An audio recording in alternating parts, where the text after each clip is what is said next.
Yes, everybody, we are back with some more Jujutsu Kaisen content. Now, as a lot of y'all know, JJK is filled with a very colorful cast of characters with a ton of bombastic personalities and very unconventional motivations. A lot of these characters in JJK are, to be completely frank, a bunch of freaks. So today I wanted to go to medical school, bust open a couple of overpriced college textbooks that I will most likely never use after one semester, and incur tons of debt for at least 20 years and get my psychology degree. Listen, I really hate college. It's a fucking scam. Go to trade school, kids. Don't go to a lame university like me. All right, this bit is done. My bad, y'all. So today we are going to look at several characters and analyze their different philosophies within JJK. Very similar video to the 7 Deadly Sins in JJK video, so make sure y'all go check that out.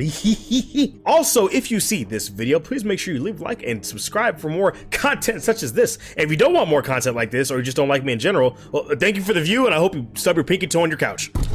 Ladies and gentlemen, I have a special announcement. I have a very special announcement. Did you see this? I have merch. Yes, I have merch. I have merch. You need to buy it. You need to buy it now. You need to buy it now. Go to the link in the description down below. Okay, go to the link down in the description below. Hit the merch. Okay, I have a limited time code. Don't tell anybody. It's first drop. You heard me. First drop.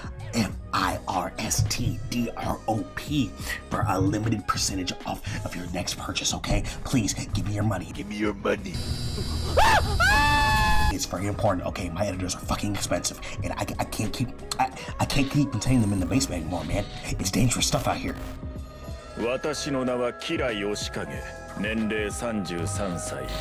And also, for some reason, if you don't want any of the merch that I have on my site, go to animeexpress.com. Use my code DAFFY10, that is DAFFY10 for 10% off for your next purchase. Okay, bye. So coming in at the first philosophy I want to take a look at today was my glorious king, Ryomen Sukuna. I'm going to make this very brief because I had made an entire video dedicated to his mindset, which is the all-consuming hunger of Sukuna video, but in case you didn't see that video, I mentioned in the description apex predator. When it comes to Sukuna, everything around him exists for his entertainment and pleasure. Sukuna doesn't even describe himself as evil. He sees himself as the top of the food chain, has proved it time and time again. The only person who has even stood half a chance of fighting him in a one-on-one duel to the death at full health was born by complete chance. Sukuna doesn't have grand plans of world domination. He doesn't have these plans that we typically see in stories such as this, but Sukuna wants his boredom to cease. When we have that momentary Heian era flashback with Yorozu fighting Sukuna for the first time, we see that he isn't in some castle scheming or assembling an army like Dracula in Castlevania, but he is just sitting out in the open with Urame, just looking bored. Bro, this is why I say Sukuna isn't all that bad of a guy, man. Like, he's just sitting here minding his business, and all of a sudden people want to come and bother him. Like, that's my guy, bro. Good guy, Sukuna, man. He want to talk to nobody. Listen, y'all just don't have any media literacy. That's it. Y'all just can't read. Like, he even saved Hiruto when Magaraga almost killed him. I mean, like, what is a more heroic act than that? Just how we don't think that lions and sharks are evil for being the dominant animals in their respective ecosystems, Sukuna sees himself as the same thing. He wouldn't describe himself as evil, he just sees himself as trying to entertain himself as death. For Sukuna, strength is everything, and it determines your worth as an individual. Sukuna, even when he was fighting Yorozu, told her that if she somehow managed to beat him, she could have his everything, and she could do whatever she wanted with him. For Sukuna, in his eyes, if he lost to some worthless garbage like Yorozu, he wouldn't be worth his salt, and now completely fall on him. It's the reason why Sukuna loved his battle with Gojo. Besides the gauntlet that he is currently running, this is the hardest that Sukuna has ever been pushed in his entire lifetime, and for most of it, he had a smile on his face. I mean, his philosophy is outright stated when he's talking to Yuji, and he's saying that every battle that occurs and every person that he interacts with that wants to fight him is just entertainment until he dies. Absolutely adore the Don Dada of Jujutsu itself, Ryomen Sukuna, and his philosophy that strength means everything. The next philosophy I want to take a look at was Mr. Yap 'em Up Kinjaku. Now, I have always liked Kinjaku as an antagonist in JJK because he is, to be frank, really fucking weird, and I think it works. Like, yeah, Sukuna is a cannibal and has no problem killing innocent civilians in mass, but literally in the middle of fighting Yuji, Sukuna called Kinjaku a fucking weirdo for creating Yuji in the first place. Kinjaku knows just absolutely how abhorrent his evil deeds are, but his nonchalant attitude towards it all makes for some truly chilling interactions. In one of his previous bodies that he inhabited, he was known as Noritoshi Kamo, arguably the most vile and repulsive sorcerer to ever exist. Once he inhabited Noritoshi's body, he had a woman held prisoner and forced her to have 9 different different pregnancies and 9 abortions, which led to the creation of the death painting wounds. Kinjaku even went as far as to mix in his own blood at that time, which allowed for blood manipulation to be given to Choso. When Choso figures out that Kinjaku in Geto's body was actually his father all along and screams out in rage for what Kinjaku did to his mother and to cause his very conception, Kinjaku just simply smiles at him and says, "Oh, you figured it out finally."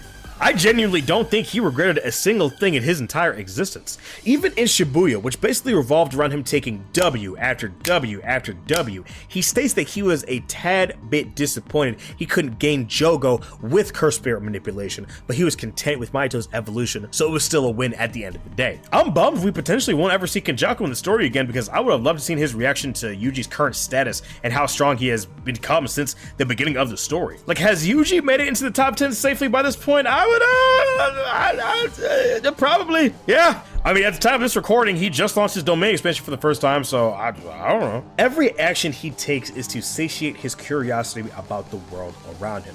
If the plan requires him to get into doggy position, have Jean punch some dick in him from the back, then so be it. With the merger, it isn't for world domination to have control over humanity itself. He just wants to see what it looks like. He actually starts laughing when he thinks if the merger itself could end up being something like a funny face or some sort of eldritch horror. Listen, y'all can call me a merger merchant all y'all want and try to say that I'm just coping because the merger isn't gonna happen, but listen! I just don't want my favorite series to end, man. Seriously. Also, yeah, when Sukuna inevitably does get defeated, I do think that the merger would be a good idea to cap off on the series. I could very easily see the end of the series being something akin to Curse Energy itself just being totally wiped out like Yuki was hoping to find. Kinjaku doesn't take himself particularly very serious either.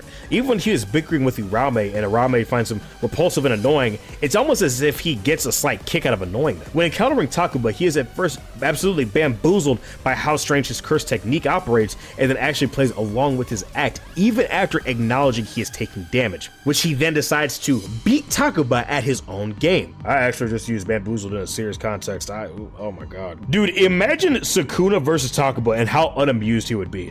Like, I could totally see Sukuna just doing something absolutely horrific and telling Takuba that he thinks it's hilarious. Just imagine Sukuna just straight up eats somebody, spits out their bones, and starts laughing his ass off. Like, that would actually be hilarious. But for Kinjaku, I think for his philosophy is essentially broken down to curiosity must be explored at all costs. For the next philosophy, I think I'll let my good brother Yume go over and break it down for y'all. Y'all make sure you go throw my man a sub, even though he is proportionally less funny than me. I'm kidding, buddy. I didn't mean that. Or did I? Megumi's main philosophy is that he's not a superhero. He saves people selfishly. He doesn't have some strict code like save everyone equally or never kill. He serves justice based on his conscience, which can be inconsistent, and he's fully aware of that. In chapter 6, he didn't want to bring back the delinquent's body because that kid had killed someone due to driving without a license. He was a bad person in Megumi's eyes, therefore he decided not to save him. He also argues to Yuji that someone he saves might kill someone in the future, something that Yuji is against. Here, Megumi thinks he's being logical, but then Yuji counters with, "Why did you save me?" He has no answer at the moment, but he replies in chapter 9. He says that he made an emotional decision because he didn't want to see a good person die. In chapter 44, Megumi continues to support his selfish heroism when talking to Kamo. He says that he doesn't care if he's right or wrong, and only believes in his conscience. He says, "I will follow my conscience and save people." While not explicitly stated, I believe this is the same justification for killing Reggie, a human. He didn't have a strict moral code. His conscience just told him that it was okay since he was a bad guy. Hiromi Higuruma started with the philosophy of wanting to pursue the truth. His flashback in 159 clarifies this. At the end of his fight in 166, he says that he got into law to defend the weak. That was his philosophy. Protect the weak, obey the law, seek the truth.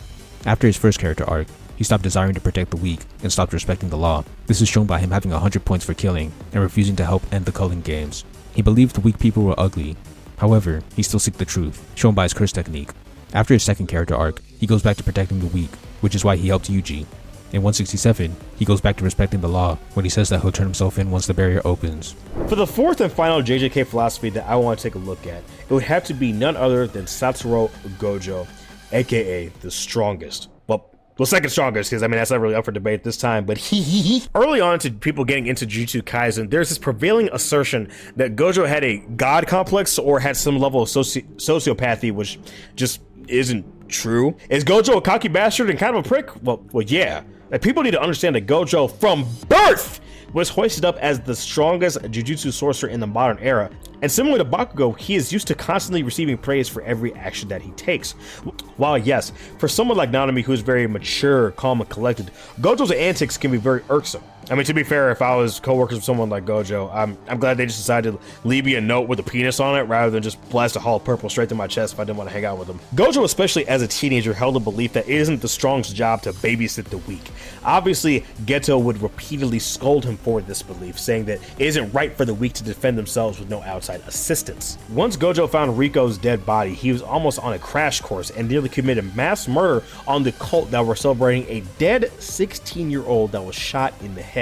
Bro, y'all want to talk about like crash out? Like, this shit would have been generational. Gojo probably would have made the Zenin clan massacre look like a 5-year-old's birthday party. But as Gojo became older, he decided to pour his all into teaching and lifting up the next generation of sorcerers. No matter how shitty of a teacher he is, because I don't know what this man was teaching. This man couldn't teach for squat. Like, bro, you didn't teach my man Megumi, you didn't teach my man usually no domain techniques, no nothing. You just said, hey, Yuji, you can't wield a sword, bro. Here's the major fist, stay blessed. Obviously, he taught him more than that. I'm fucking around. Gojo knows that he himself is an anomaly, but after Toji nearly killed him, he understands that he is mortal and that his time on this earth is limited. So when he feels as if his students' lives are in jeopardy, or if they are at risk of being manipulated by the higher-ups of Jujutsu society, it enrages him. Gojo has repeatedly threatened these elites over and over again because the thought of another young life extinguished too soon before they can properly blossom is something he never wants to bear witness to again. Well, actually, Daffy, Gojo was the one that saw Riko get shot, not Gojo. Yeah, whatever, suck me.